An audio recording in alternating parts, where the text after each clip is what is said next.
Maka perselisihan akidah pertama yang menjawab pertanyaan, apa kedudukan orang muslim yang berbuat dosa besar, yaitu memerangi sesama muslim yang lain, membunuh, gitu. Kemudian berzina, apa hukumnya? Nah itu.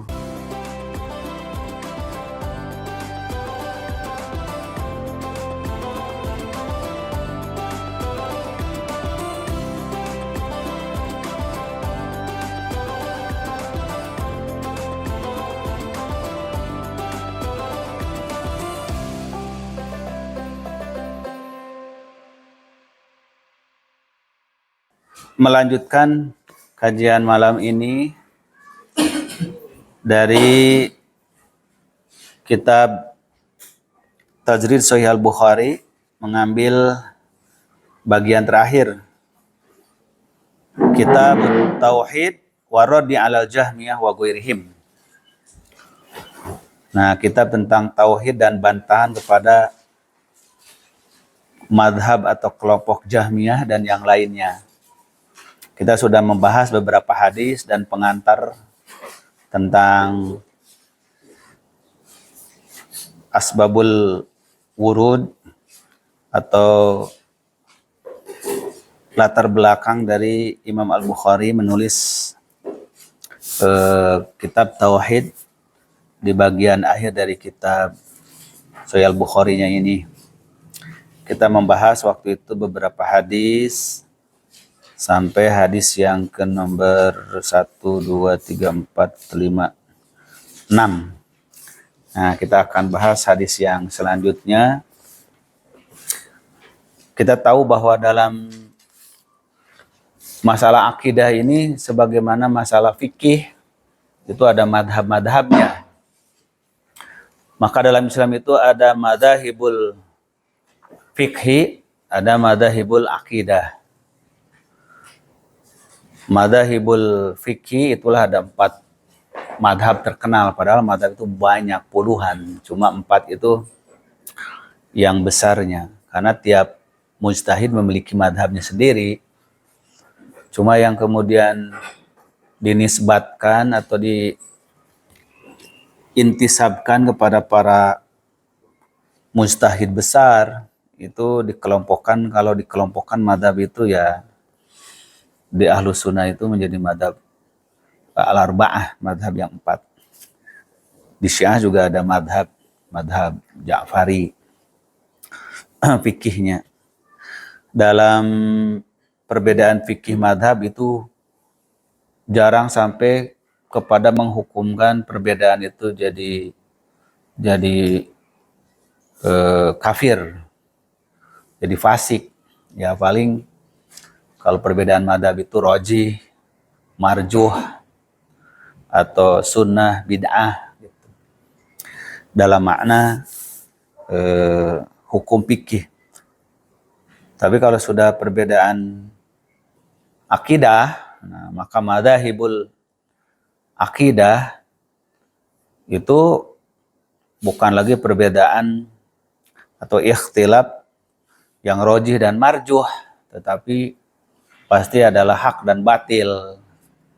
Akhirnya dalam perbedaan akidah itulah timbul ungkapan-ungkapan sesat, dol mudil, gitu kan, sesat dan menyesatkan, akhirnya kepada kufur, syirik, paling sedikit mungkin fasik. Nah itu berat kalau sudah masuk perbedaan akidah, madhahibul aqadiyah, beda dengan madhahibul fiqhiyah. Di antara problem umat Islam dalam sejarah itu adalah munculnya madhahibul akidah. Dan madhab akidah lebih dulu sebetulnya di madhab fikih. Kan munculnya imam yang 4, Imam Hanafi, Imam Malik, Imam Syafi'i, Imam Ahmad. Imam Hanafi yang paling duluan itu lahir 80, wafat 150. Kemudian Imam Malik, kemudian Imam Syafi'i, Imam Ahmad. yang lahir tahun 204 ya Imam Ahmad itu. Nah itu lebih belakangan datang dibanding dengan madhab akidah. Kalau madhab akidah sudah muncul sejak di akhir Khulafaur Rasyidin, yaitu di masa pemerintahan Ali bin Abi Thalib. Itulah munculnya Khawarij. Nah, itu awal muncul pembahasan akidah. Jadi madhab akidah lebih duluan muncul. Maka dalam fikih ada induk madhab yang di Ahlus Sunnah itulah 4. Artinya ada madhab-madhab yang lain. Imam Bukhari punya madhab fikih sendiri, Imam Lais punya madhab fikih sendiri. Hampir semua para ulama besar pasti punya madhab mustaqil dalam hal tertentu. Tapi karena madhab mereka itu biasanya tidak lepas manhajnya dari madhab yang 4, jadi ya dikelompokkan yang 4 itu. Tapi kalau madhab akidah, nah madhab akidah, induknya itu adalah Khawarij, kemudian Syiah, kemudian Jahmiyah, dan Mu'tazilah.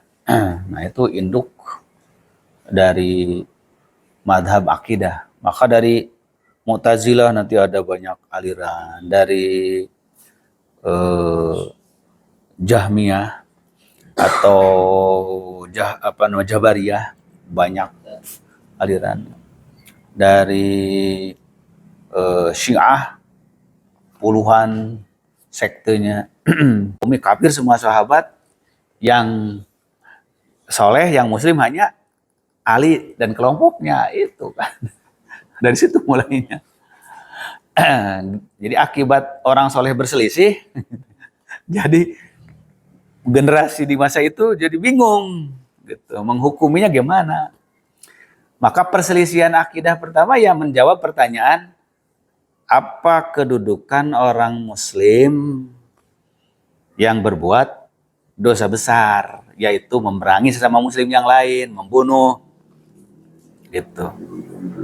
Kemudian berzina, apa hukumnya? Nah itu pertanyaan dasarnya. Maka muncullah Syiah, muncullah Khawarij. Khawarij mengkafirkan semuanya.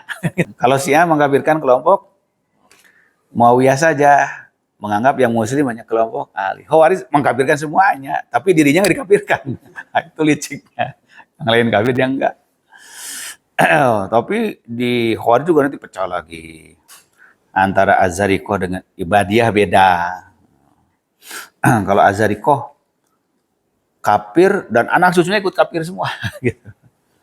Kalau Ibadiyah ya enggak lah, anak cucunya masa jadi kebawa kafir, jadi musyrik. Nah dari persoalan satu titik itu melebar ke berbagai masalah, jadi besar. Dan akhirnya jadi menimbulkan tindakan-tindakan yang irasional. Nah, kalau sudah ditindakan, itu jadi hukum fikih, gitu kan? Jadi hukum akidahnya gini, orang berbuat dosa besar, apa masih tetap muslim atau kafir? Nah, itu kan pertanyaannya. Terjadilah silang sengketa, muncullah madhab akidah. Tapi ketika sudah menghukumi, apakah boleh dibunuh? Gitu kan? Apakah dia dibunuh atau disuruh tobat dulu? Apakah keluarganya juga jadi kafir? Apakah istrinya jadi cerai? Apakah warisannya jadi tidak berlaku? Jadi kemana larinya itu? Ke fikih. Jadi ke fikih larinya. Nah, itu rumitnya persoalan akidah. Sehingga ya muncullah kejadian-kejadian yang tragis di dalam sejarah Islam gara-gara sekte-sekte berpikir itu. Nah, ini betapa dahsyatnya pemikiran itu mempengaruhi perilaku. Itu yang kemarin sudah kita jelaskan, bagaimana seorang Imam Bukhari saja bisa ditahzir oleh sesama ulama ahlul hadis, hanya beda sedikit. Semua ahlul hadis berpendapat Quran kalamullah, semuanya sama. Tetapi ketika Imam Bukhari merinci gitu. Kalau kalamullah itu sudah dilapaz, yang diucapkan oleh manusia, ditulis oleh manusia, maka ucapan dan tulisannya dia jadi makhluk. Wah, itu dahsyat itu peristiwa itu, bayangkan. Padahal menurut kita biasa-biasa saja, nggak bisa begitu masalah akidah itu. Nah, jadi memahami ikhtilaf akidah itu di situ pentingnya. Karena tidak mungkin dihindari adanya ikhtilaf akidah. Sebab apa? Sebab ya keterbatasan manusia mempersepsi keyakinan, memahami keyakinan. Tapi manusia bisa sepakat tentang dohir suatu ungkapan seperti la ilaha illallah, tidak Tuhan kecuali Allah. Maka seseorang telah mengucapkan la ilaha illallah Muhammadur Rasulullah, cukup dianggap telah masuk Islam. Apa kita perlu membedah sampai serinci-rincinya orang barusan masuk Islam? Coba bayangkan. La ilaha illallah Muhammadur Rasulullahnya seseorang yang sudah luas ilmunya pasti beda dengan orang mu'alaf baru masuk Islam. Asyhadu an la ilaha illallah Muhammadur Rasulullah. Apa dia bisa merinci sifat Allah tidak Tuhan kecuali itu seperti apa? Bisa nggak merinci dia? Nggak bisa. Tapi pemikir-pemikir akidahnya dari tasyadud akhirnya memaksakan apa yang orang lain tidak mungkin bisa paham. Itulah muncul. Sampai bagaimana orang Khawarij kebanyakan itu membunuh seorang sigor sahabat itu dianggap telah musyrik karena dia berpihak ke Muawiyah kan, gitu. Sampai dibunuh, istrinya sedang hamil dibedah perutnya. Nah, jadi ini pelajaran berharga tragedi dari perselisihan akidah. Maka persoalan-persoalan sensitif di dalam akidah itu oleh para ulama hati-hati disebarluaskan, dipublikasikan kepada orang awam. Karena bahaya itu pemahaman itu. Kenapa? Karena rincian-rincian akidah seperti itu kan muncul di belakangan. Maka kan di masa Rasulullah orang sederhana saja. Kata Rasulullah, di mana Allah? Kata Rasulullah ke seorang budak kan. Kata orang itu, Allah bersama di langit. Siapa aku? Kata si budak itu, engkau Rasulullah. Engkau telah jadi muslimah. Cukup gitu kan, cukup. Apa harus paham dulu sampai detil-detilnya jadi muslim? Kan itu kan gak mungkin. Tapi setelah menjadi ilmu akidah di kalangan mutakalimin, menjadi jelimet berakidah tuh. Jadi menjadi nggak begini kafir, nggak begini kafir. Nah, padahal la yukallifullahu nafsan illa wus'aha. Kalau begitu nggak ngerti apa-apa deh, cukup la ilaha illallah saja gitu, nggak ada yang menghukum. Ini persoalan-persoalan yang aspek mendalam dalam agama. Makanya kenapa Al-Quran membedakan mana yang muhkam, mana mutasyabih dalam ayat saja kan. Nah, ini saya kira dalam pengantar pembahasan ini.